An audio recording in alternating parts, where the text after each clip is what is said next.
찬송의 선요건에 대해서, 찬송을 부르게 되려면 먼저 갖추어야 될 요건이 뭐냐 그 말입니다. 먼저 어떤 요건이 갖추어져야 찬송이 가능한가 하는 대목이 되겠습니다.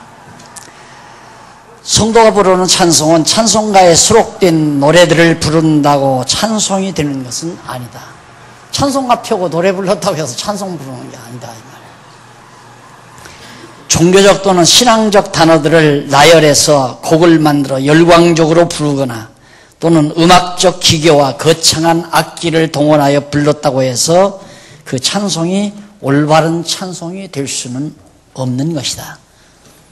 예, 좋은 악기, 아까도 말했지만 몇 억씩 나가는 파이프 오르겐 내지는 값비싼 관현 악기들을 총동원해서 아주 웅장하게 찬송을 불렀다고 해서, 연주를 했다고 해서 찬송이 되는 건 아니다.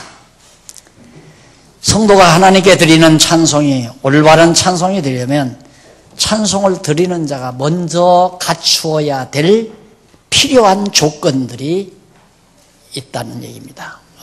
갖추어진 필요한 조건에 의해서 나오는 찬송이라야 참 찬송이다 이 말이죠. 그것은 성도가 찬송의 대상인 하나님을 아는 지식과 찬송을 드리는 자기 자신에 대한 지식이다. 여기서 후자의 조건은 전자의 조건에 따라온다는 얘기입니다. 무슨 얘기냐면 찬송을 부르는 자에게 먼저 갖추어야 될 조건 두 가지가 있는데, 하나는 하나님에 대한 지식을 가져야 한다. 그러니까 신지식이 있어야 된다 이 말이죠. 왜냐하면 하나님을 알아야 하나님을 찬송을 하죠. 우리가 찬송을 누구를 하냐면 하나님을 찬송하는 거거든요. 그러니까 여러분 찬송가에서 하나님을 대상으로 찬송이 불러지지 아니한 것은 인간의 가정이라든가 무슨 선교를 독촉하는 내용이라든가 열심을 독촉하는 내용이라든가 그런 등등의 내용들은 엄밀한 의미에서 찬송이라고 할 수가 없어요. 그런 것은 오직 하나님을 대상으로 한 찬송이라야 찬송입니다. 노래라야 찬송이다. 그러면 하나님만 알면 되는가? 하나님만 알면 되는 게 아니라 자기도 알아야 돼요. 그런데 하나님을 알게 되면 자연히 자기를 알게 되어 있습니다. 하나님을 딱 정확하게 아는 사람은 자기가 어떤 존재인가를 정확하게 파악을 해요. 그래야 찬송이 나온다. 예를 들면 저분이 정말 나르는 독수리를 저렇게 힘있게 순식간에 잘 그린다.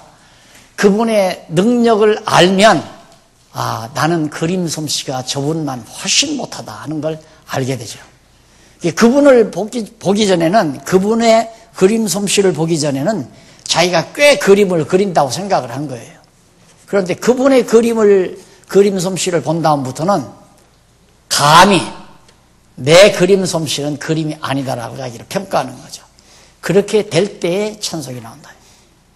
예를 들면 상대가 그림을 그렸는데 저 정도야 나도 발로라도 저렇게 그리겠다. 그럼 찬송이 안 나가잖아요. 그 사람에 대한 치아가 안 나가잖아요.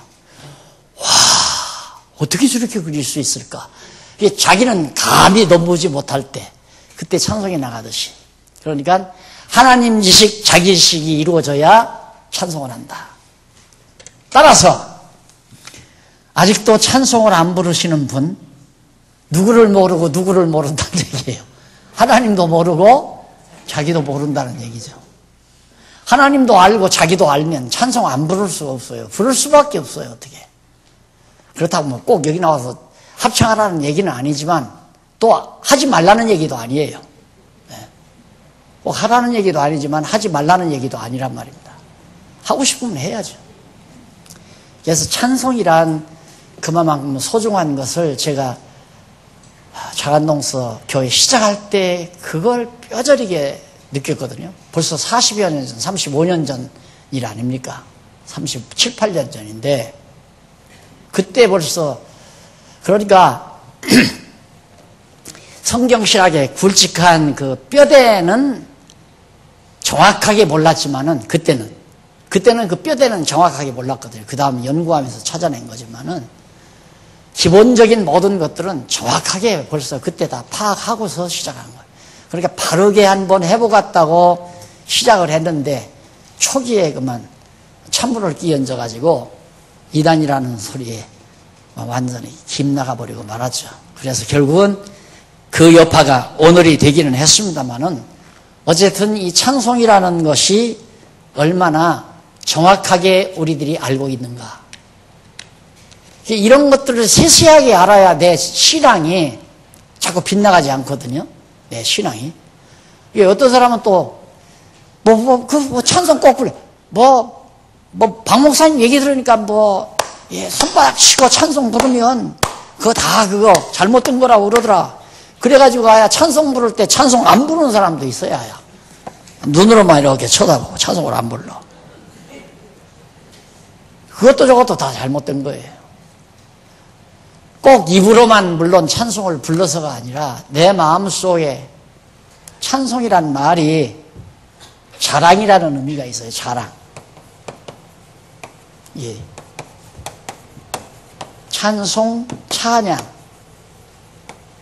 자랑. 야, 저 사람은 되게 자기 남편을 찬양해. 그만 자랑한다는 얘기죠. 찬양한다. 그러니까 하나님을 자랑한다. 그것이 하나님을 찬양한다, 찬송한다. 같은 맥락에서 우리가 이해될 수 있는 것들입니다. 그러니까 사람이란 자랑할 게 있어야 좋잖아요. 그렇죠? 자랑할 게 있으면 뿌듯하죠. 왜 여러분 보석을 몸에 지립니까? 자랑하고 싶어서 그런 거 아니에요. 남이 가지지 못한 거 나만 가지고 싶어서 자랑하고 싶어서. 자랑하고 싶은 사람은 항상 신바람이 나죠. 자랑할 게 있어서. 근데 자랑을 했는데 누가 하나도 알아주지 않으면 김새는 거죠. 그렇죠?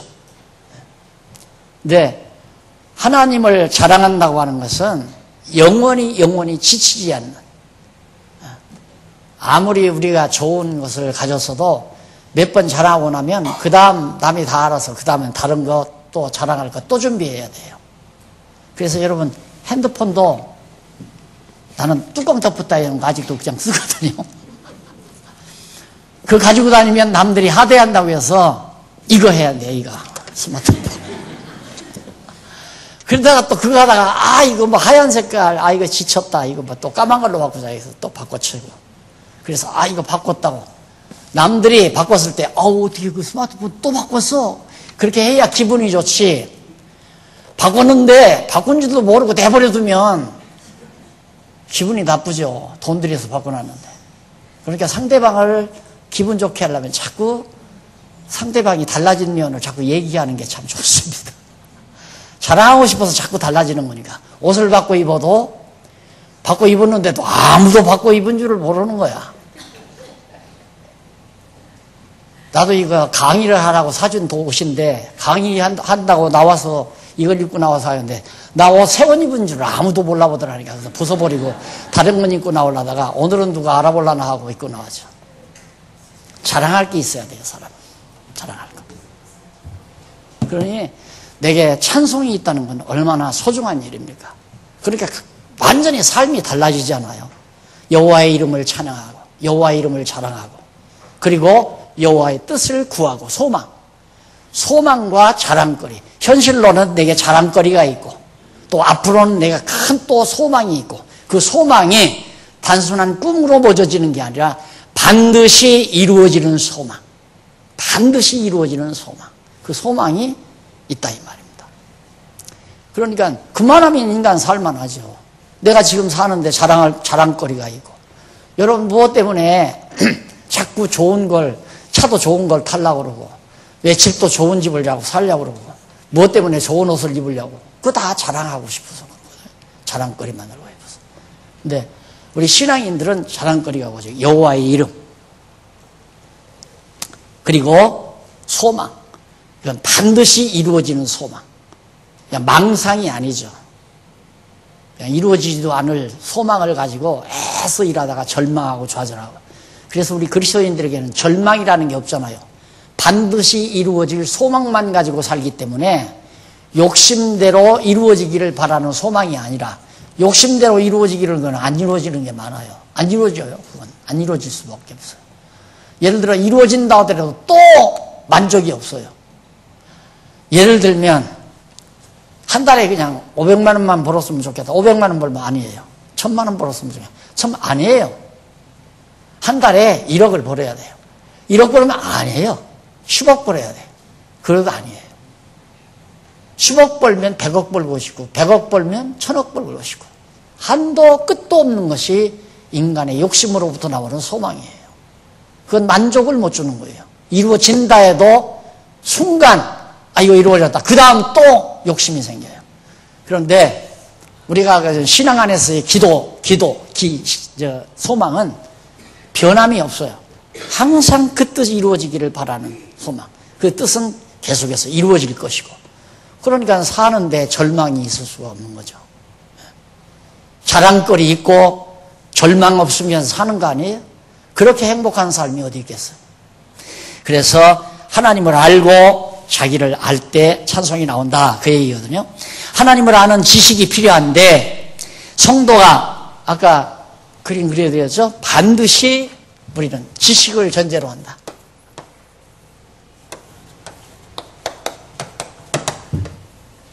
지식.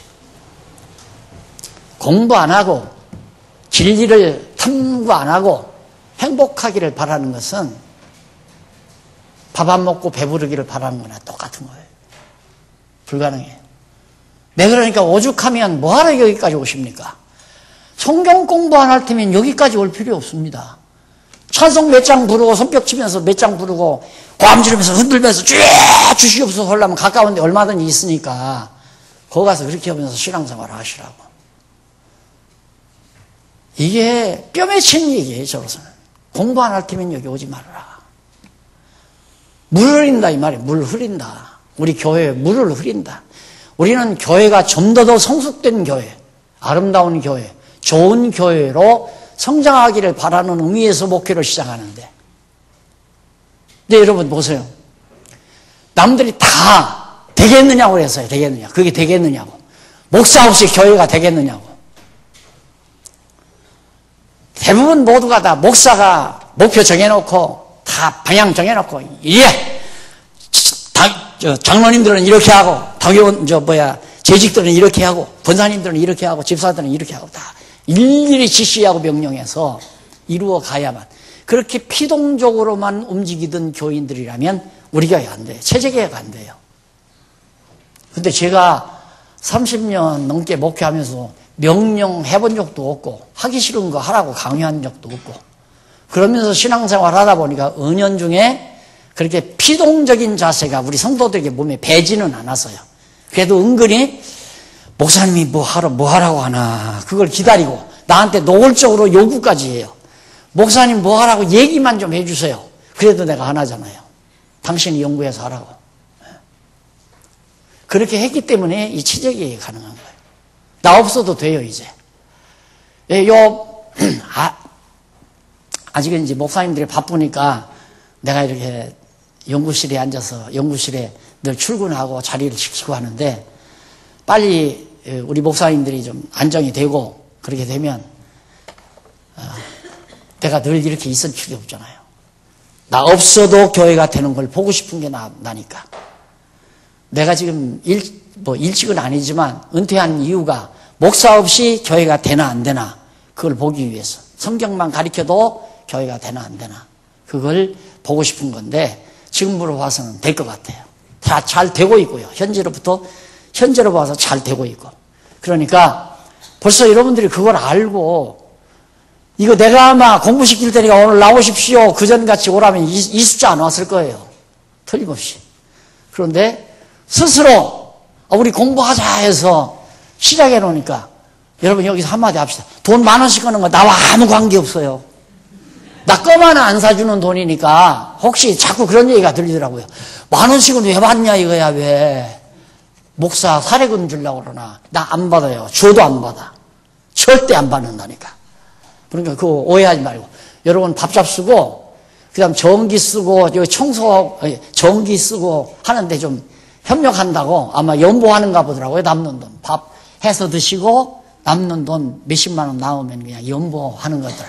나는 돈 1,000원짜리 한 장 구경 안 시켜요. 구경 못 시키게 했고. 내가 왜 이 얘기를 하는가? 얼마나 간절하게 여러분 공부하기를 바라는가를 여러분들에게 전달하기 위해서 이 얘기를 하는 겁니다. 공부하는 것이 얼마나 중요한가. 아니 머리로 하나님 지식이 없으면 하나님에 대한 지식이 없으면 찬송이 안 나가고 찬송이 안 나가면 늘 마음에 불만이 있고 짜증이 있고 만족이 없고 감사가 없고 기쁨이 없고 그럼 무슨 행복해요? 어떻게 행복해요? 그게 불가능하잖아요. 알면 하나님 지식이 이 안에 들어가면 와 이런 엄청난 분이 계셨나? 거기에 비하니까 자기는 아무것도 아니라 야, 완전히 자기가 얼마나 초라한가를 느끼게 되는 거죠. 그러니까 거기에서 그냥 하나님에 대한 숭복이 나가는 거고 찬양이 나가는 거예요. 하나님을 아는 지식이 매우 중요하다. 성경 공부한다는 건 하나님을 알기 위해서 배우는 거 아닙니까? 하나님에 대한 계시니까. 성도가 하나님께 찬송을 드리는 데 있어서 먼저 갖추어야 할 필요한 조건은 하나님을 올바르게 아는 지식이다. 왜냐하면 어디까지나 찬송의 대상이 하나님이신데 모르는 자를 찬송할 수 없기 때문이다. 그러므로 바른 찬송은 하나님께서 자신의 영광을 드러내신 계시를 통하여 하나님을 아는 지식이 선행될 때만이 가능한 것이다. 뿐만 아니라 하나님을 구체적으로 알아야 찬송의 구체적인 내용도 이루어지는 것이다. 하나님을 아는데 하나님을 구체적으로 알아야 찬송 내용도 이래서 좋고 이래서 좋고 이래서 위대하고 이래서 훌륭하고 이래서 높으시고 이렇게 내용이 있어야 돼요. 찬송 내용이. 우리들이 자랑하는 것도 이 보석 반지는 남편이 유럽에 여행 갔다가 선물로 사다 준 거야. 우리 김옥자 권사님 그냥 우리 임종우 장로님이 반지 사다 줬다고 가끔 그 자랑을 하시듯이 그렇게 구체적으로 내용이 있는 찬양을 해야 할 거 아니에요. 구체적으로 내용이 있는. 그러니까 성경을 구체적으로 알면 하나님을 찬양해도 구체적으로 찬양을 하죠. 아주 구체적으로. 그래서 하나님에 대한 지식은 찬송하는 우리 성도에게 있어서 반드시 중요한 선요건, 먼저 갖추어야 될 첫 번째 요건이다. 그런 얘기입니다. 모두가 특별 계시를 섭리를 통하여 보여주신 하나님을 깨달아 알고 찬송을 드린 내용들이다. 뭐가? 구약에 나온 성도들이 하나님을 찬송했던 구약 성경의 시가서들, 욥, 시편, 잠언, 전도, 아가서가 뭡니까? 하나님을 깨닫고 하나님에 대한 지식을 하나님을 알고 나서 욥, 시편, 잠언, 전도, 아가서라고 하는 그 엄청난 하나님께 대한 찬양이 일일이 나오는 거 아니겠어요?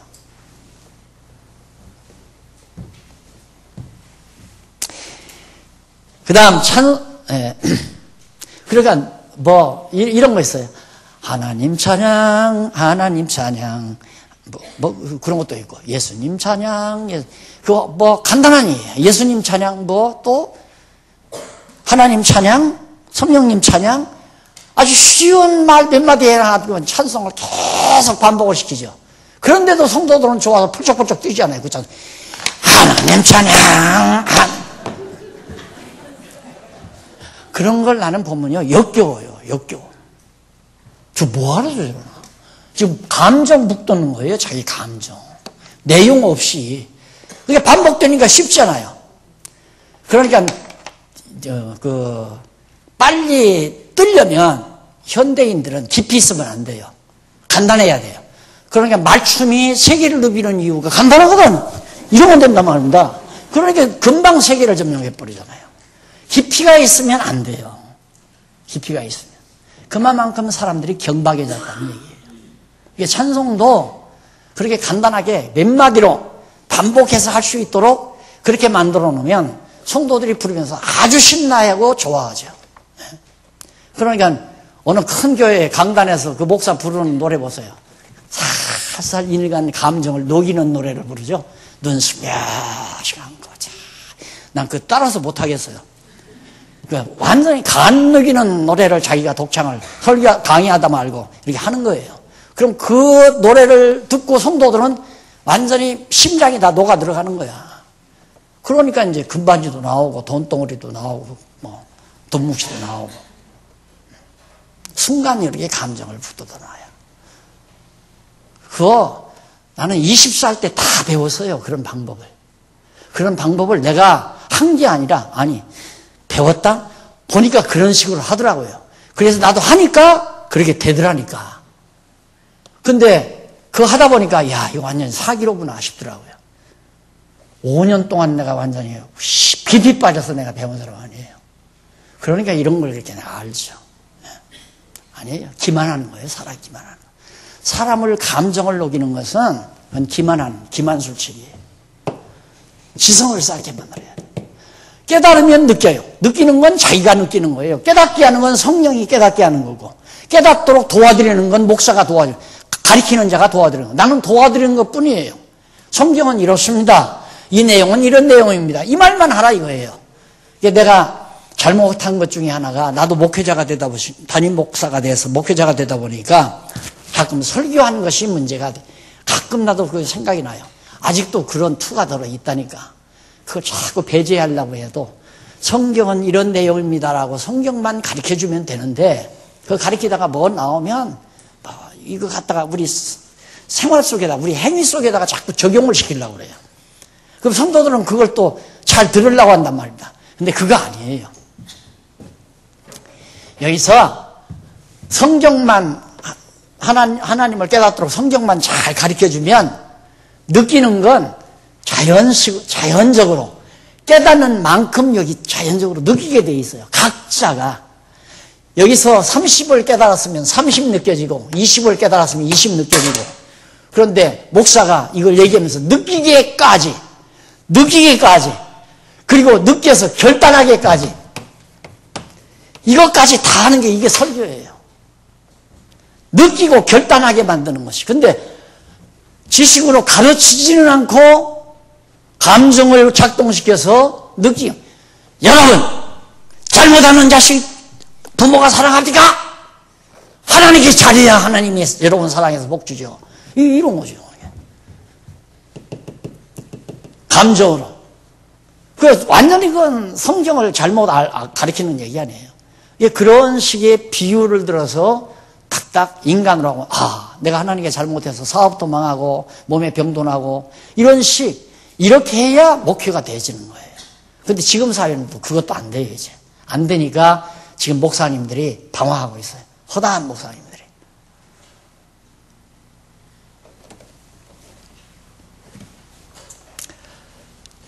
그래서 찬송의 선요건으로서 하나님을 아는 지식을 얻는 데 있어서 타락한 인간에게는 특별 계시를 통하는 길 하나밖에 없다. 특별 계시, 성경밖에는 하나님을 아는 지식이 다른 데는 전혀 없어요. 오직 하나밖에. 그래서 성경 모르고 하나님을 어떻게 알며 하나님을 모르는데 하나님을 어떻게 찬양한다. 하나님을 모르는데 자기도 모르고 하나님을 모르는데 찬양이 어떻게 나오며 찬양이 안 나오는데 어떻게 행복할 것이며 자연스럽잖아요? 그 다음 이제 두 번째는 자신을 아는 지식입니다. 누구나 하나님을 아는 지식을 가진 사람이라면 자기에 대해서도 알게 되어 있다. 이 얘기는 칼빈도 이거에 대해서 방황을 했어요.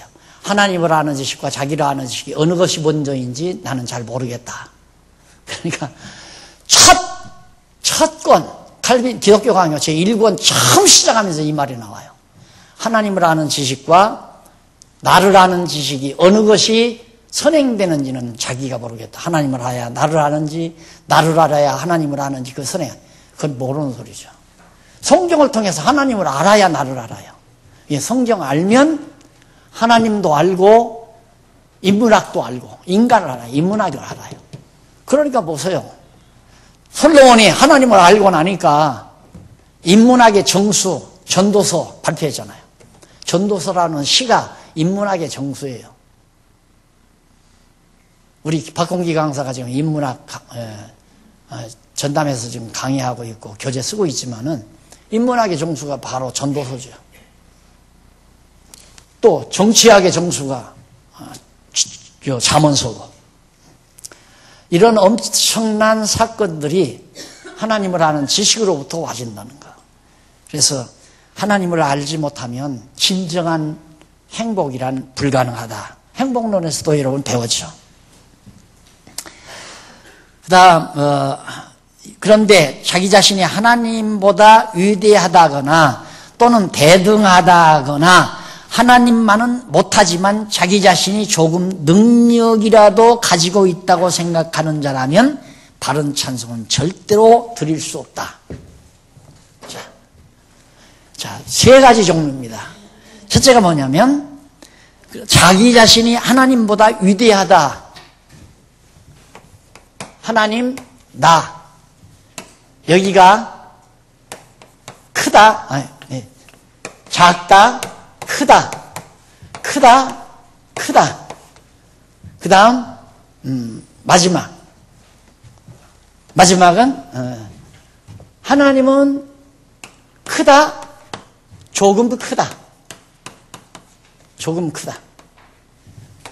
이런 식은 찬양이 안 된다 이거예요.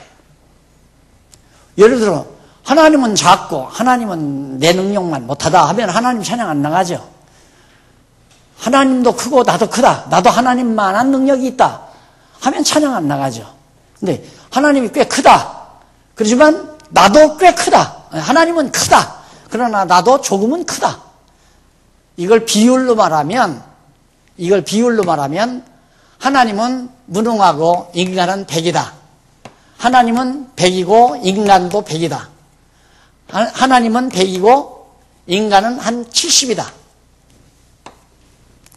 예를 들어서 내가 능력이 있어 한 70 정도로 하나님 앞에 봉사하고 충성을 했는데 하나님이 나에게 복을 안 줬다 이 말이에요. 이 사람은 이제 신앙생활에 깊이 들어가. 이 사람은 불신자고, 이 사람도 역시 완전히 불신자고, 이게 신자 가운데 있는 사람입니다. 이게 신자 가운데 알비니안주의자들이죠. 50대 50, 하나님 50, 인간 50, 하나님 100, 인간 70 이렇게 보는 사람들. 그 다음 반대로 이제 우리 장로교 30. 이게 다 올바른 찬송이 안 나와요. 이렇게 되면 그렇게 짜증이 나오는 거죠. 그래서 오면 하나님 앞에 기도할 때 주시옵소서라는 말이 먼저 나오죠. 하나님 날 불쌍히 보시옵소서. 왜? 지금 나 불만스럽다 이거예요. 나 만족지 못합니다. 이것도 해주고 저것도 해주십시오. 내가 그래도 하나님 앞에 이 정도는 했는데 왜 하나님은 나에게 안 해줍니까? 이 감정이죠. 여기도 마찬가지. 그러나 우리처럼 하나님은 100인데 우리는 제로다. 아무 능력이 없다. 이래야 온전한 찬양이 나가요. 찬양. 온전한 찬양. 나는 능력이 없는데, 나는 무능한데 하나님께서, 어느 권사님이 그러더라고요. 이거 짓고 일로 이사와서 한 5, 6년 동안은 막 이 부분에 올 때마다 그냥 가슴이 울렁거려서 그랬대요. 근데 지금은 안 그런대요. 그래서 지금도 그러셔야 돼요. 내가 그랬어요. 지금도 그러셔야 된다고. 우리는 우리가 꽤 수고했다. 이 말 자체가 여기 와서 이런 여건을 봐도 별로 감사한 줄도 모르고 정말 소중한 줄도 모르고 기쁨도 없는 거죠. 우리가 정말 내가 가끔 하는 얘기지만 안 먹고 덜 쓰고 아끼고 전략해서 우리가 오늘 이렇게 이루어놨다. 인간적으로 그런 얘기는 하지만 하나님이 우리에게 그런 마음을 주셔서 하나님께서 온전히 이루어놓은 거죠. 그래야 의자 하나를 봐도 감사하고 건물 하나를 봐도 감사하고 방의 한 구석에 들어가서 봐도 감사하고 어디를 봐도 하나님이 주신 선물이라고 생각하니까 감사하고 기쁘고 즐거워 소중하고 이렇게 느껴지는 거 아니겠어요?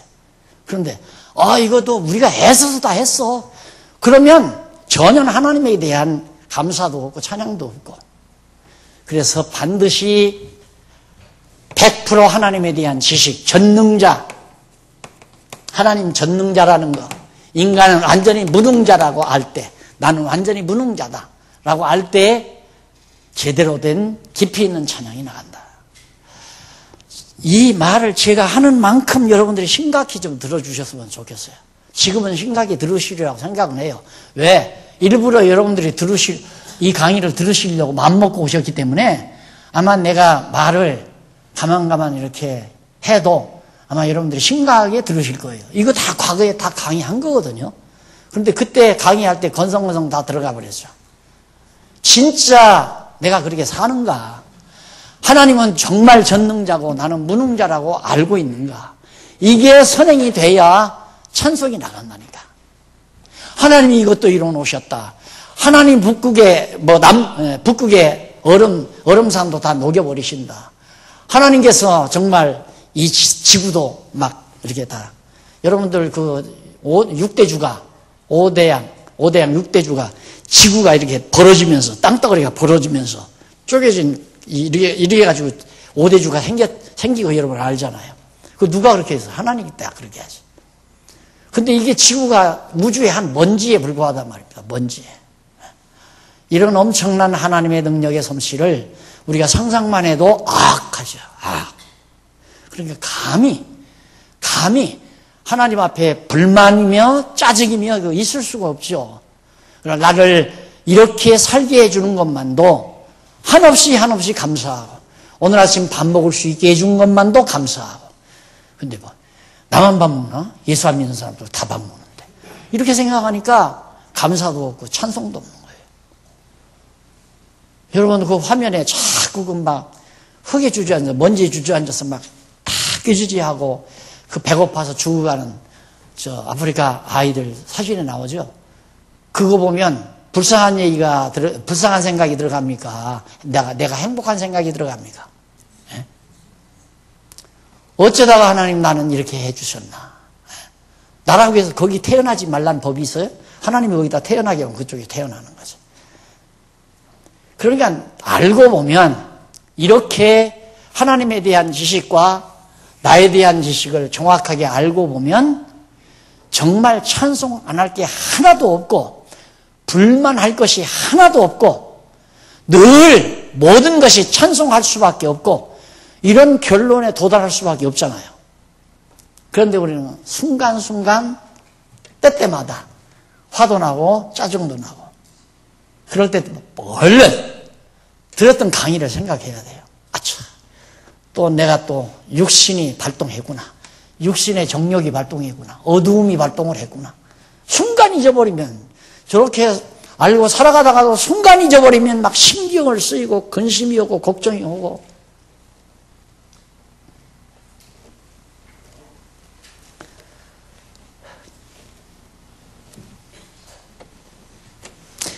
자, 저런 자들이라면 그러한 자는 잘못하면 하나님을 찬송하는 것이 아니라 자기 자신을 찬송한다. 나도 이만큼 할 수 있어. 하나님이 있어? 하나님이다. 나는 하나님이 하긴 뭐냐. 이거 다 내가 해맞지. 이 돈도 다 내가 벌어놨고 이 교회도 다 내가 이뤄놨고 이 사진도 다 내가 이뤄놨고 내가 잘해서 이뤄놨고 내가 공부 잘해서 내가 성공해서 전부 그렇게 자기에게 찬양을 돌리는데 하나님께 찬양할 리가 있느냐 이 말이죠. 예, 하나님께 찬양하는 자가 제대로 된 신앙을 가지고 있다고 생각하면 돼요. 불만하는 순간 얼른 오늘 들은 강의가 기억나야 한다니까. 짜증스러울 때 마음에 불만이 쌓일 때 화가 났을 때 얼른 생각나요. 내가 왜 이러지? 순간 잊어버리면 그래요. 순간 잊어버리면. 순간 다시 얼른. 그래서 해지기 전에 하나님 말씀 잘 공부하고 성경 공부하고 하나님에 대한 지식이 있는 사람은 해지기 전에 다 정리가 돼요. 해지기 전에. 깨끗하게 내가 또 쓸데없는 욕심을 부렸구나. 내가 쓸데없는 또 자존심을 세웠구나. 내가 쓸데없는 망상을 했구나. 그렇게 해서 정리가 되면 마음이 금방 편안해지잖아요. 왜? 분명한 기준이 있으니까. 기준 없이 그걸 무너뜨리려면 안 돼요.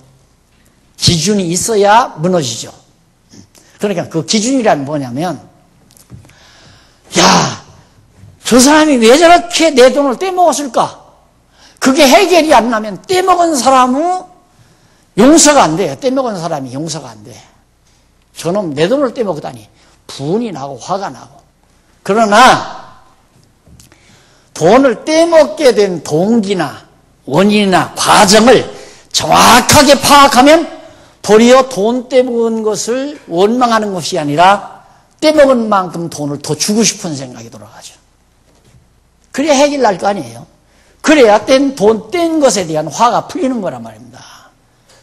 더 도와주고 싶은 마음이 생겨야. 그러듯이 우리가 하나님에 대한 지식이 있기 때문에 내가 순간 잘못해서 화가 나고 속이 상하고 근심이 오고 걱정이 오더라도 저 말씀이 다시 기억나는 순간 맞아. 내가 공연한 일을 했어. 쓸데없는 걱정이야. 그리고 깨끗이 잊어버리잖아요. 그래서 우리 믿는 성도들이 하나님에 대한 지식, 성경을 배워서 지식을 알고 있다는 건 매우 중요하다. 근데 들었다 안다와는 달라요. 나 하나님이 전능하시다는 거 나 그거 들었어. 이게 어떤 사람은 들은 사람이고 어떤 사람은 아는 사람이냐. 하나님이 전능자라고 아는 사람은 해지기 전에 풀 수 있는 사람이고 들은 사람은 해가 져도 안 풀어가는 사람이에요. 기억이 안 나니까.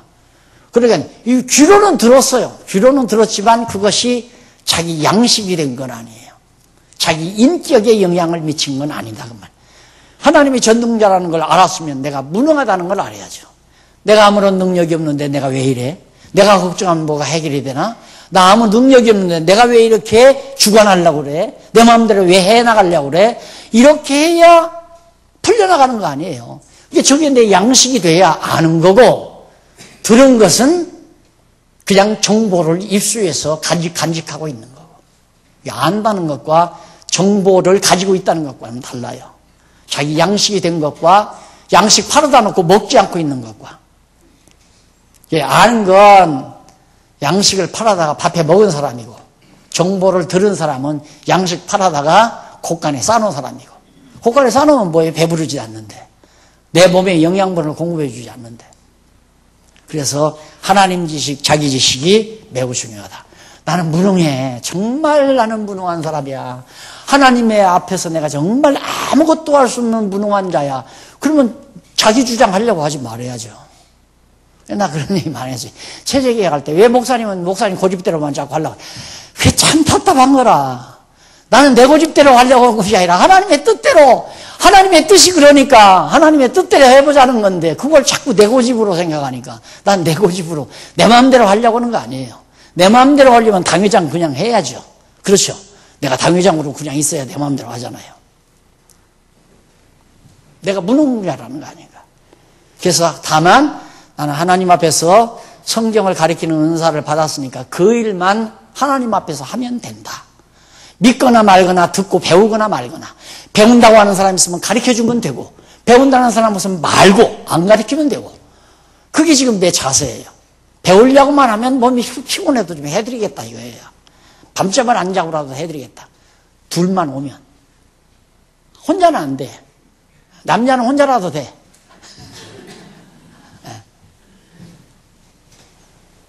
이렇게 나를 아시면 저를 정확하게 아는 겁니다. 왜? 내가 무능하다는 거 아는데 나는 아무런 능력이 없는 사람인데 하나님이 나에게 은사를 주었다. 그 은사는 하나님이 주었으니까 하나님이 하게 하신다. 그런데 진짜 하나님이 하게 하시는지 참 요즘에는 죄송한 얘기지만 곁을 떠난 내 곁을 떠난 게 아니라 날 버린 목사님들이 많은데 나를 데려가려는 목사님들이 더 점점 많아져가요. 오는 10월 27일 날 저 주문진 호텔에서 목사님들 큰 교단 목사님들 한 10여 명이 모이겠다고 날로 글로 와서 가르쳐달래. 이리 들으라니까 자존심 상하는가 보죠. 내가 왜 그런 교회 가서 내가 하냐. 우리는 호텔에 가서 한다. 그런 거. 호텔로 보인대요. 호텔이 아니라 아무 데라도 가르쳐달라면 가야죠. 예. 내가 오늘 또 어느 권사님하고 그런 얘기 했지만 내가 사람 붙들려고 아무리 해야 필요 없어요. 갈 사람 가고, 올 사람 오고, 날 버리고 가는 사람은 가더니만 또 날 좋다고 찾아오는 사람은 또 많잖아요. 더 많아요. 더 좋은 분들, 더 훌륭한 분들, 인간적으로. 예. 박 목사 외로울까 봐서 그러는데, 안 외롭지 않아요. 그분들이 나를 안 찾는다고 나 외로운 사람도 아니고. 그런데 하나님께서 어쨌든 가르칠 수 있는 기회를 하나님이 주잖아요. 그렇게 만들어 가시고. 여러분들도 여러분 스스로가 이거 한 거지 내가 하라고 내가 한 거 아니잖아요. 그게 다 성령이 여러분들의 마음을 감동해서 하니까 내가 그게 좋다 이 말이에요. 나오라고 하면 목사님이 한다는데 안 나가면 목사님 체면이 안 되지. 목사님 체면 봐서라도 내가 불쌍히 여김을 받아야 할 사람이에요. 아이고 강의하는데 몇 사람만 옹졸에 앉아있으면 목사님 체면이 뭐냐. 나라도 가서 자리 채워지. 그렇게 해서 오는 사람들 많지요. 지금은 아니지만. 예? 전에는 그렇게 해서 오는 사람 많아서요. 그럼 나는 참 기분 나쁜 거야. 그래서 내가 두 사람도 좋다 한다 이거예요. 그래서 그걸 알아야 돼요. 자기가 무능하다는 걸 알아야 한없이 자기 자랑하지 아니하고 하나님 자랑한다. 하나님 찬양한다. 모든 사람들이 자기 찬양받기 위해서 성공하려고 노력하는데 자기가 성공하려고 노력하는 이유가 뭐예요? 많은 사람으로부터 자기가 찬양받으려고 하는 거 아니에요. 근데 이거 알면 자기가 찬양받는 것처럼 하나님께 대한 배신행위가 어디 있어요? 하나님이 받아야 될 찬양을 자기가 받으니까. 제가 읽은 책 중에 그리스도의 영광을 도둑질하지 말라. 그런 책 제목이 하나 있더라고요. 한참 때, 청년 때 그걸 내가 읽었는데 진짜 목회자들, 교회 목회자들이 다 그리스도가 받아야 될 영광을 다 중간에서 가로챈다 이거예요. 머리 대신 주님이 있는데 성도들 있잖아요. 거기 이제 목사가 떡 들어앉아서 이게 교황이죠. 여기서 다 위로 올리려고 여기다 냈는데 여기서 몽땅 다 꼴깍꼴깍 생겨버렸다 이거예요. 그걸 청년 시절에 내가 읽었거든요. 그러니 내가 목사를 얼마나 되기 싫었겠어요. 지금도 마찬가지죠. 지금도 마찬가지. 성도들에게 다 이분에게 낸다고 갖다 내죠 이렇게. 그래서 내가 여기 거치지 말아라. 여기 거치지 않으려거든 목적 없이 돈 내지 말아라. 목적 정해서 주님이여 주님의 뜻이 선교하는 것이 주님의 뜻이니까 나는 선교에다가 돈 쓸랍니다. 바로 선교에다가 당신이 써라. 갖다 내놓지 말고. 내놓으면 여기서 다 털어먹으니까. 맞죠?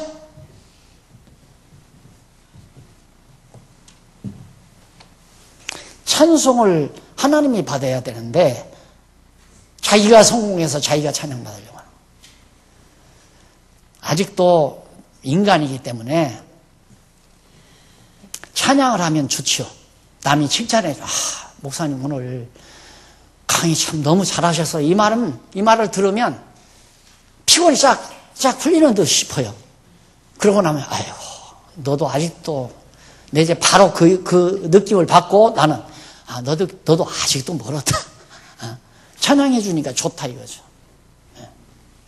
그래서 사람들이 다 타락하는 거예요. 지도자들이 그래서 타락하는 거예요. 서로 경쟁하고 너보다 내가 더 잘해야 되겠다 생각하고 그래서 다 세상이 어두워지는 가는 거고. 이거 제대로만 알면 자기 지식, 하나님에 대한 지식, 자기 지식을 정확하게만 알면 그런 일이 없죠. 인간의 치졸한 일들이 벌어지지 않는다 이 말입니다. 그 다음 찬송 내용이 뭔가?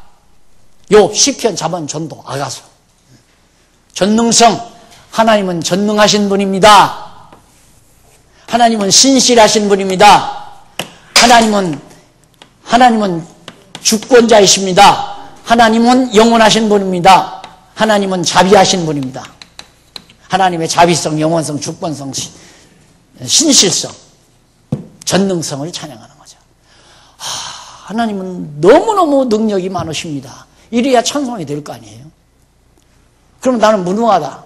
하나님은 신실한데 나는 불성실하다. 하나님은 주권자인데 나는 주권이 없다.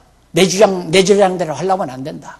하나님은 영원하신 분인데 나는 얼마 있다가 무덤에 들어가서 죽어 없어질 사람이다. 하나님은 자비하신 분인데 나는 포악한 인간이다. 이렇게 내가 알아야 하나님은 참 위대하신 분입니다. 이홉 시편, 잠언, 전도 여러분 그거 다 잘 알잖아요. 이게 하나님을 알고 구약의 성도들이 저 내용으로 하나님을 찬양한 거거든요. 이게 구체적으로 하나님을 알아야. 그러면 출애굽기 이전에 모세에게 이르잖아요. 너희 조상들에게는 내가 전능자로 나타났으나 내가 너희 자손에게는 앞으로는 신실한 자, 언약대로 이루신 여호와로 알게 하겠다. 알게 하기 위해서는 하나님의 주권적으로 모든 걸 역사를 주관해 간다 이 말이에요.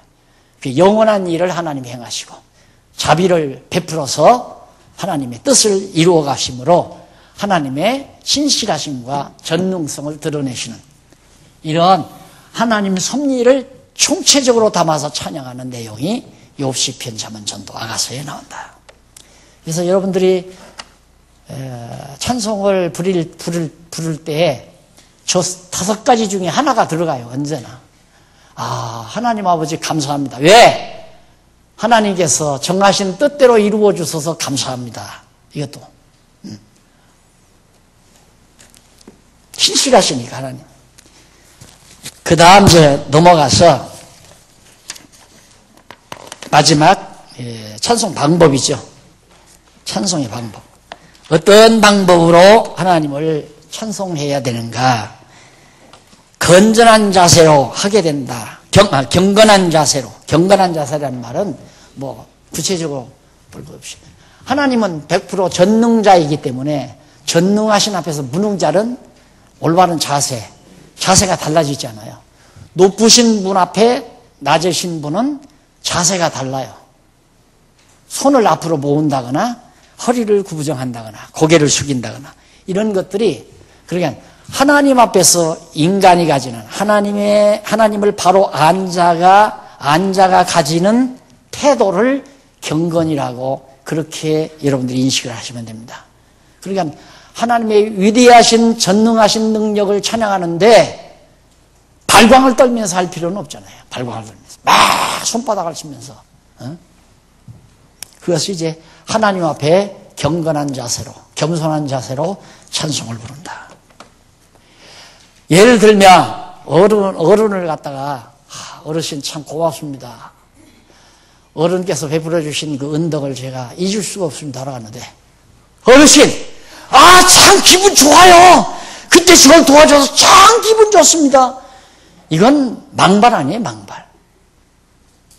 가서 다소곳이 무릎 꿇고 손을 모으고 어르신께서 그동안 저를 배려해 주셨기 때문에 오늘 제가 이렇게 고생을 면하고 살게 됐습니다. 평생 은혜를 잊지 않겠습니다.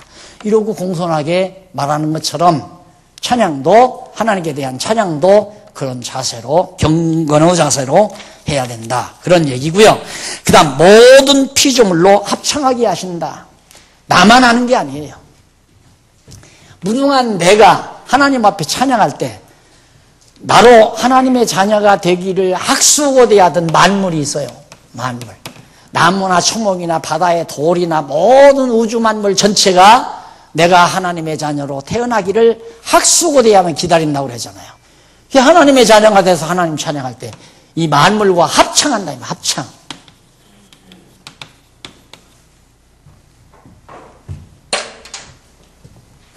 이 찬양이라는 것이 피아노나 파이프 오르겐에 맞춰서 기타에 맞춰서 악기에 맞춰서 부르는 것은 찬양의 한 작은 부분에 불과해요.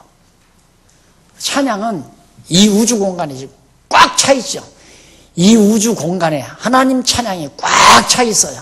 왜? 모든 만물이 하나님을 찬양하니까.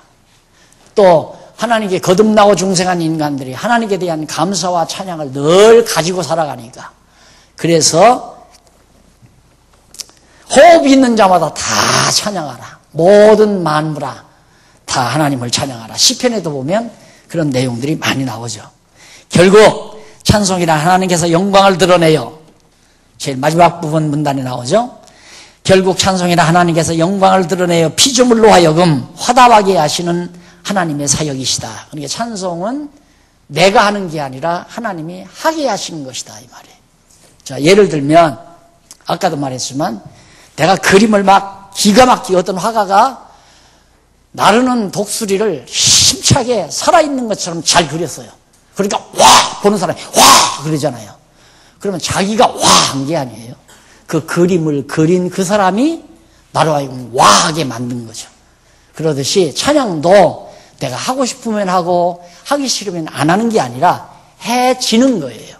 하나님이 자기의 능력의 영광을 드러내서 우리와 하여금 찬송하게 하신다라는 것 꼭 기억을 하시면 되겠습니다.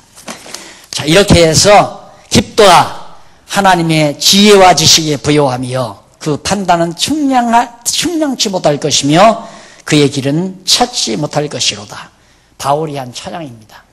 바울이 로마서를 기록하면서 하나님의 놀라우신 그 섭리, 은혜의 섭리, 칭의의 섭리를 발견해놓고 와, 깊도다 하나님의 지혜와 지식이 부요하며. 찬양의 내용이 하나님의 지혜, 지식이 찬양의 내용이에요. 어떻게 하나님의 지혜와 지식이 그렇게 깊습니까? 그 말이죠. 그러니까 그런 하나님의 지혜와 지식을 성경을 통해서 배우다가 보면 열리게 돼 있어요. 내가 여기서 한마디 하고 지나갑니다만 자녀들, 이것도 또 버르장머리야. 이게 목회자 버르장머리. 하나님이 자녀들을 주었는데 뭘 왜 줬을까요? 늙었을 때, 늙어 죽으면 뼈골 묻으라고? 뼈골 묻을 사람 없을까 봐서. 아니, 요즘에는 다 정부에서 다 묻어줘요. 화장 다 시켜서 다. 혼자 살다가 그냥 죽어도 정부에서 다. 하나님께서 자녀들을 두었을 때는 진리 계승시키라고. 구약시대도 그거 아니에요. 진리 계승시키라고.